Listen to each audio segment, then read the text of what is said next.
Hey, pedal people, it's a pedal guy here. How you doing? One of the most impressive new features of the HeadRush Looperboard, without a doubt, is the vocal tuner effect. So stay tuned, because the next few minutes I'm going to take you through it, and we're going to get started right now.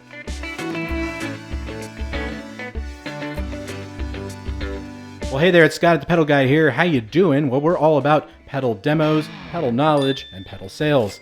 I love pedals, and so do you. Now, if this is your first visit to the channel, make sure you take a second and click on that subscribe button down there and ring that bell so you can stay up to date with all of our videos. And if you're watching this on Facebook or Instagram, be sure to like and follow us so you can stay up to date with all of our activities, because we do post daily and we'd love to hear from you. With the new firmware, HeadRush has introduced so many new features into the Looperboard that it's going to take a few episodes to actually get through all of them. In this episode, I'm going to take you through one I consider to be one of the biggest improvements to the product, which is the inclusion of the vocal tuner effect. Now, this has a whole bunch of different effects to create a vocal chain. So you have your gating, you have what's called smart tuning or AutoTune, although legally I don't think they can say that, but I can. They have a smart harmonization feature, which is just amazing. And of course, all the other bells and whistles that you'd come to expect, like compression, EQ, delay, reverb, and it has all been given this beautiful facelift in the new firmware. So without further ado, let's get to it. Okay, so we're at the main screen here, the track window. What I'm going to do is hit the effects foot switch on the Looperboard, and that'll get us to the effects rack. The other way, of course, you could do it is by using the grid button in the upper left corner and just simply selecting effects, and that'll get you to the same destination. Now, as it was with the previous version of the firmware, we have 4 empty slots, so I'm going to fill the first slot on the far left with the vocal tuner, and that's going to bring it up. Now, the thing to keep in mind here is that the delay, the reverb, the gate, the doubler, all that stuff, the comp, the EQ, while there has been a graphic user interface facelift to it, and I'm going to show you that, there's no reason to actually spend any real in-depth time there, because I want to get to the smart harmony and I want to get to the smart tuning as well so that you can really hear what's going on. So let's just go through a tour here of the signal flow. Starting at the far left, we have the high pass filter with the gate. Everything is touchscreen, and it's quite simple to use. You can turn on and off any of the effects by simply using the power switch at the top of every button, or every module, I should say. Next to that is the Smart Tune. This is the AutoTune feature that comes in the product. Here's the Harmonizer. Here is the doubler, and that hasn't changed since the last version. The delay is here, followed by reverb, followed by the compressor, and finally wrapped up with the EQ. And maybe down the road in another video, we might do a little more in depth on those particular little modules. But in this case here, I just want to get to the Smart Tune and the Harmonizer so you can really hear what's going on, because that's really the exciting part here. But at this point now, what we're going to do is we're going to change gears and we're going to start looking at the Smart Tune and the Auto Harmonizer. Okay, so we're going to start with the Smart Tune. And in order to really get to know it faster, I'm going to use the presets, and I'm going to go to Retune Fast Dry. Now, the reason I'm going to dry is because we don't need to hear the delay and the reverb and the doubler and everything else to get in the way. We just want to hear just the Smart Tune so you can hear what's really going on here. So if I turn up the input on my microphone here, so I'm using a dynamic mic here to the left, you can hear the effect very slightly. Now, obviously, there's nothing going on yet because I haven't assigned anything. But at this point, let me just take you through a quick tour of the GUI. So the speed determines how fast the tuning will kick in between notes. The scale root is pretty self-explanatory. Just tell it what the root note is and it will tune based on that.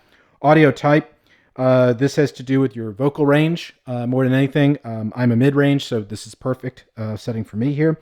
And your master volume. Over here to the far right, we have the tracking. And here we have a few different options to work with here. Unworried would be obviously, hey, I really know my pitch, and so I don't really need anybody looking over my shoulder. Default is obviously the default. Then there's selective, picky, and blind. So from here, you just have to simply select the tracking that really works the best for what you're trying to accomplish.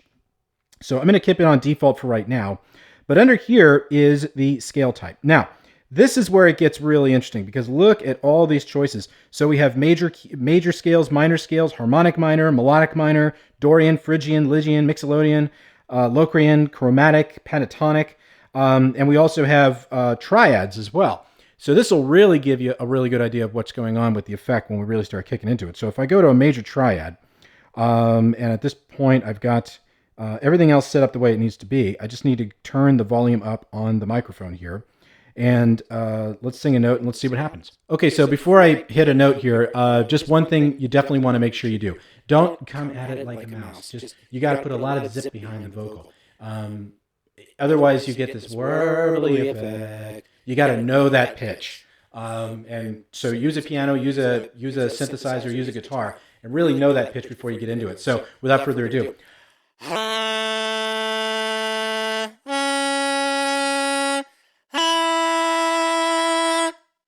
And it corrected me a little bit because I was a little warbled out there. If I slide into the note, you can really hear what's going on. So let's try a slide.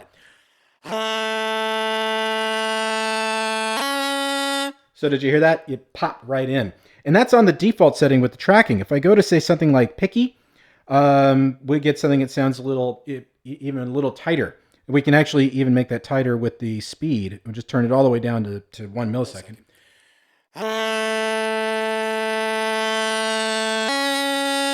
And we get that really kind of AutoTune T-Pain effect that everybody knows. So if I slide around a little bit.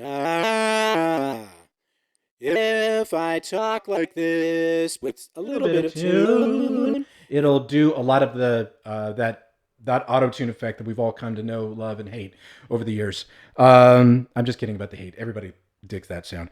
Anyway, that's something you can do with it. Then, of course, if you add in delay and reverb and maybe the doubler, you get something that sounds like this.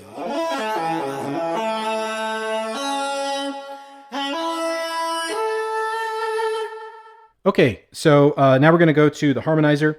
I've already called up a preset that doesn't have any effects turned on, so we can just hear the harmonization by itself. It's currently set to auto, meaning it's going to listen to my microphone, whatever I'm singing into it, and it's going to try to create a harmony around that. So if I turn up the microphone just a little bit, you can see that it changed already up in the upper left corner, or the upper right corner, sorry. Now we have our target, where you can change between input and track. We're going to stay with input, obviously. Down here on the left side, we have our mode where we can select either auto or scale. I'll select scale in a second and show you what happens there. But here's the auto source. Now, this is really interesting because not only can your microphone be a source of audio, a guitar, a bass, anything that produces pitch could be your source. So you have so many ways to make this really sound nice. You even have MIDI, and I haven't even dug into that feature yet. But believe me, we are going to dig into that feature. I'm going to stick with input 1 for right now. And below is the key and the scale. So if I change the mode from auto to scale, these now become available to me where I can choose the key that I want to work with. And I can also choose the type of scale I want to work with. So major, minor, melodic minor, and all that. Now for the time being, I'm going to stick with auto, but we'll come back to that in just a minute.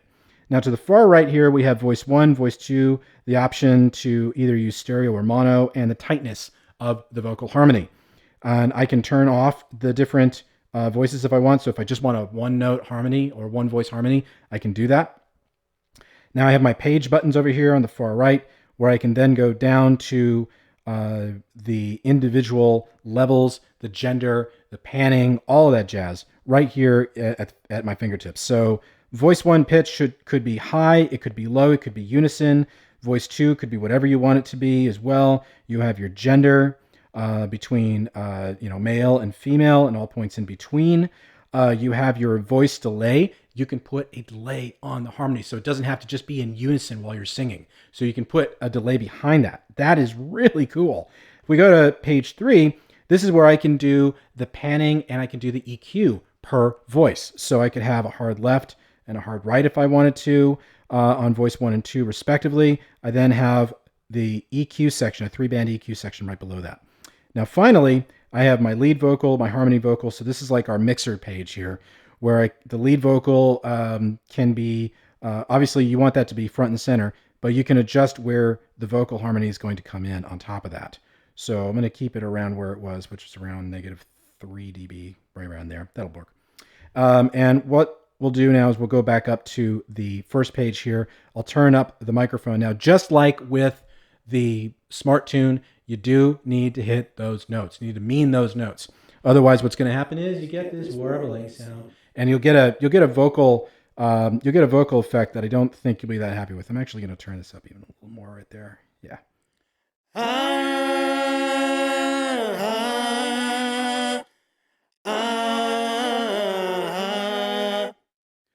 So as you can hear, it's really trying to figure out what I'm singing there. So to help it along, it actually might be a little more beneficial to change from auto to scale and just let the scale do the talking. So if I turn it back up now and I'm on C major, sing a couple of notes, and you can really hear what the harmonization is going to do.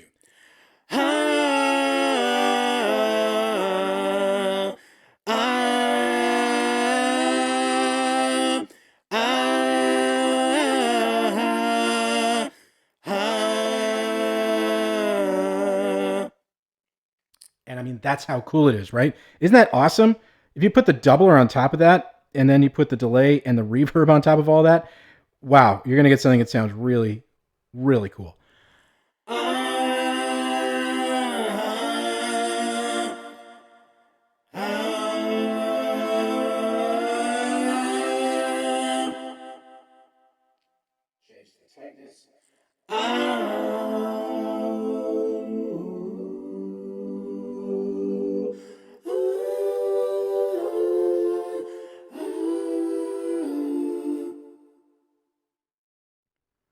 Seriously, I could goof with that all day long.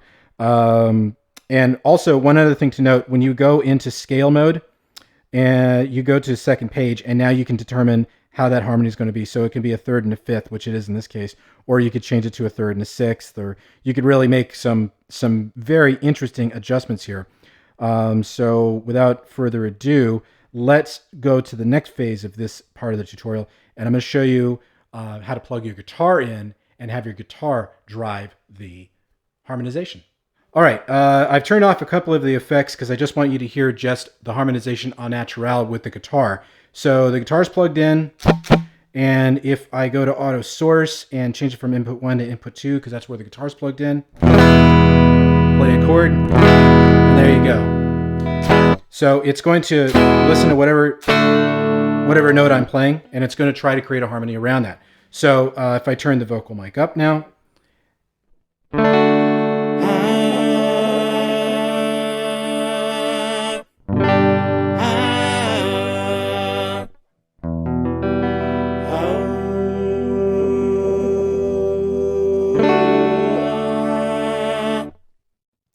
and we can go further from there.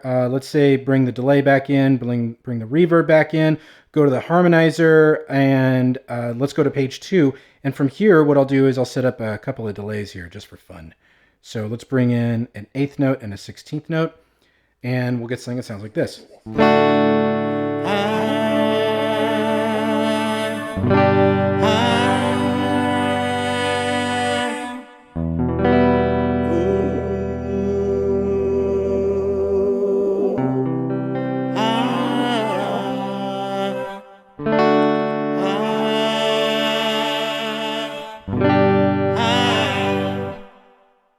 So that's just kind of a basic idea of what you can do with the harmonizer.